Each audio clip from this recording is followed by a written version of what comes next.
भाजपा प्रदेश उपाध्यक्ष श्रीमती लक्ष्मी वर्मा ने press brief में पत्रकार बंधुओं को संबोधित करते हुए कहा कि कुमारी शैलजा पर उन्होंने कई सवाल दागे। उन्होंने कहा कि कांग्रेस के नेता जनता के बीच जाते हैं तो 22 विधायकों के टिकट क्यों काटे।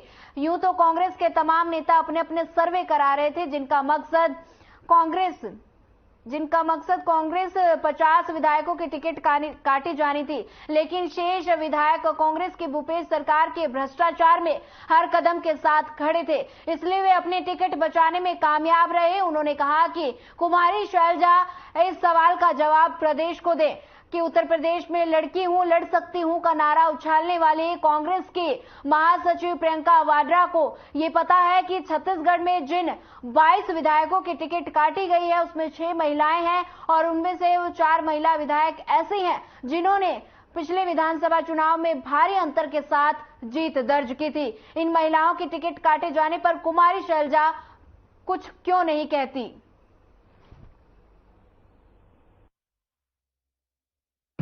भिलाई में मलकीत सिंह भारत जिंदाबाद के नारे लगाते हुए कुछ जो लोग वहां के उनकी हत्या कर दिए। कहीं ना कहीं वो विशेष वर्ग के लोग थे। क्या उनके घर गए पूछने के लिए? भुवनेश्वर साहू जिसकी हत्या बीरनपुर में हुई, क्या उनके घर कोई कांग्रेसी पूछने के लिए गया? पूरी प्रदेश की जनता संवेदना के साथ उनके साथ रही, हर एक ने आंसू बहाया, लेकिन ये छत्तीसगढ़ की सरकार और उनके एक बड़े मंत्री वहां थे, उन्होंने उनकी खोज खबर तक नहीं ली परिवार की।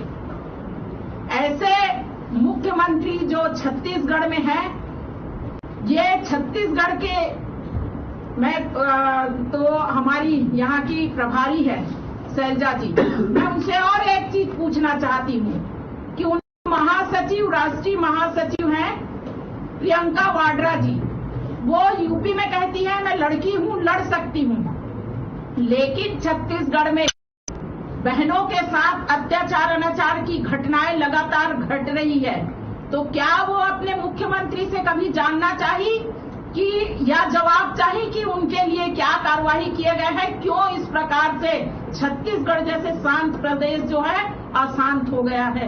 भारतीय जनता पार्टी के नेता जनता के बीच में नहीं जाते हैं। मैं शैलजा जी से पूछना चाहती हूँ कि छत्तीसगढ़ में अगर कांग्रेस के नेता आम जनता के पास जाते थे तो उन्होंने 22 विधायकों की टिकट क्यों काटी? वो छत्तीसगढ़ की प्रभारी जरूर है, लेकिन छत्तीसगढ़ के रीति नीति संस्कृति से वाकिफ नहीं है। ये कांग्रेस की सरकार में आने के पहले जन घोषणा पत्र में आम जनता के लिए 36 वादे किए, लेकिन उन वादों का क्या हुआ? ये छत्तीसगढ़ की जनता कांग्रेस के सरकार के साथ साथ प्रभारी होने के नाते शैलजा जी से पूछती है और मैं भी पूछना चाहती हूँ कि शैलजा जी, आपने क्या अपने विधायकों से और अपने मुख्यमंत्री से पूछा कि जो वादा करके छत्तीसगढ़ में कांग्रेस की सरकार बनाए उन वादों का क्या हुआ? आम जनता की हितैषी सरकार नहीं है और ये शैलजा जी को पूछना चाहिए कि इनके जो बहनों को किया गया विधवा बहनों को वादा कि वो 1500 रुपए विधवा पेंशन देंगे, कहाँ गया विधवा पेंशन उनका? हमारे बुजुर्गों को जो 75 साल के हैं उसको 1500 रुपए उनको देने की बात हुई थी। 1000 रुपया पेंशन हमारे जो 60 साल के बुजुर्ग हैं उनको देने की बात हुई थी। तो इन्होंने अपने जन घोषणा पत्र में शामिल किया था, 4 सिलेंडर फ्री देने की बात कही थी, शराब बंदी की बात कही थी।